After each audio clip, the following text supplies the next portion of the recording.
Hello and welcome to another episode of Trust Check with me, Hajara Hosseini. On Trust Check, we bring you a weekly report on false information circulating on and off social media that garnered a lot of reactions. That is why we always remind you to always stop for a moment and verify the information you receive before sharing to reduce the spread of fake news in society. Let's take a quick break.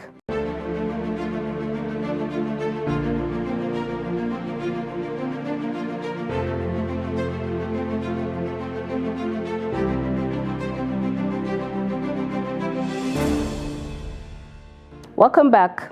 In this episode, we will highlight some social media trends that were largely false from the just concluded governorship elections.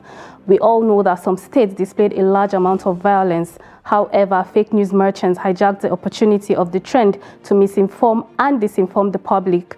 Let's take a look at one of the viral videos showing a violent clash that was circulating on social media, claiming that it was a political crisis from the just concluded elections.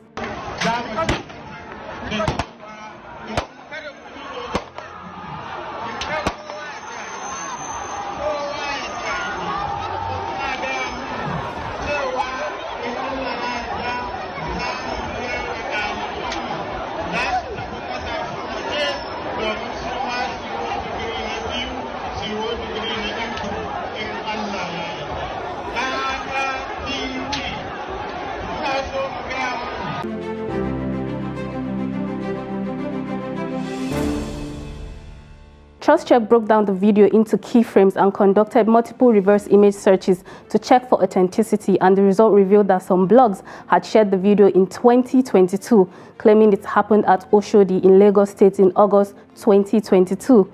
Interestingly, the incident did not happen in Nigeria, but in Congo in August 2022, making the claim false.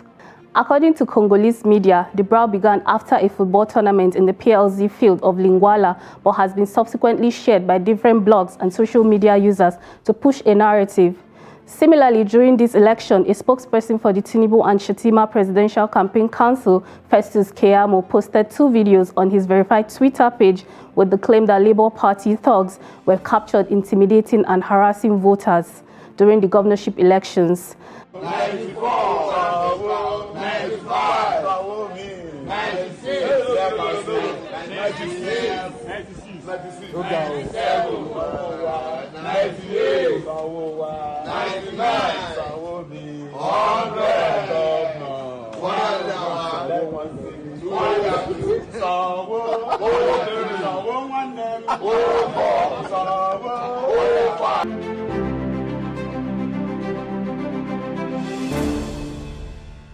The tweet came amid multiple reports of voter intimidation experienced across polling units.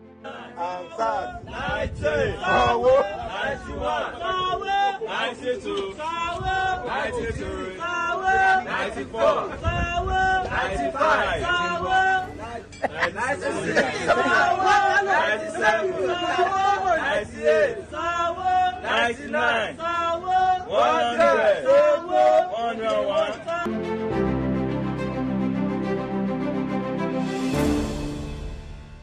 TrustCheck assessed the videos and found out that Keyamo's claim is misleading. Another claim surfaced, suggesting that the president-elect was rushed to the hospital and will be unable to cast his vote for Lagos State APC governorship candidate Babajide Sanwo-Olu. One version of the claim stated,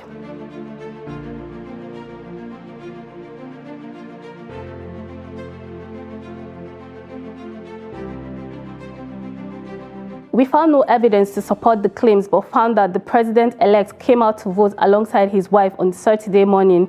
Tinubu also posted images across his social media accounts encouraging Nigerians to go out and vote peacefully.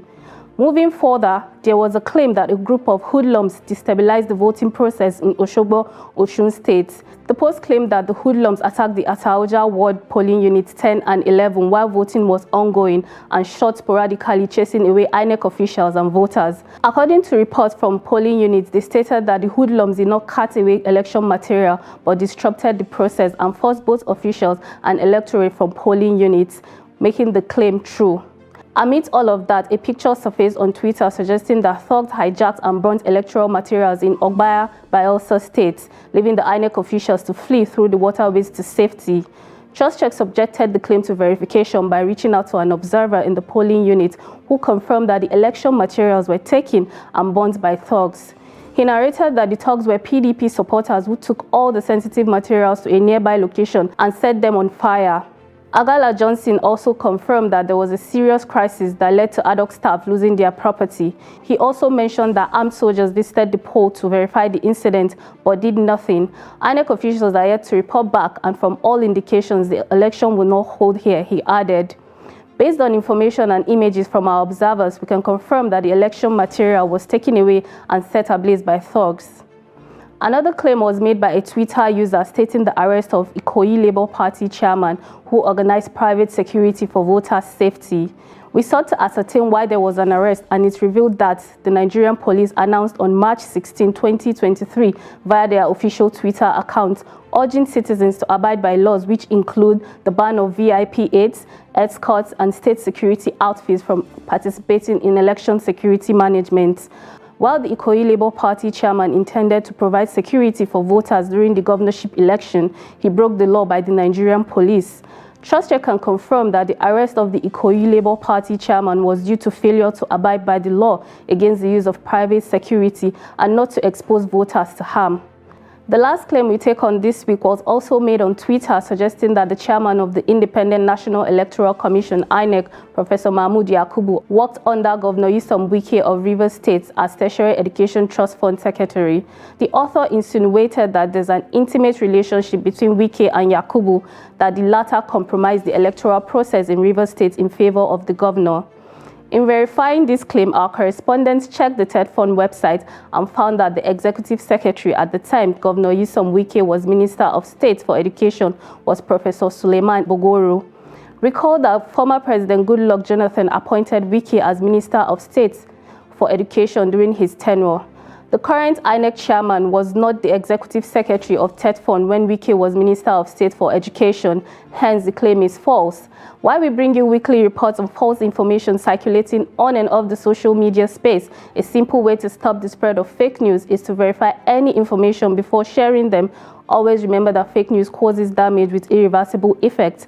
For more details on the fact check, visit www.trustcheck.dailytrust.com and follow us on all our social media platforms at Trust TV News. Until I come your way next week, I am Hajara Hussaini.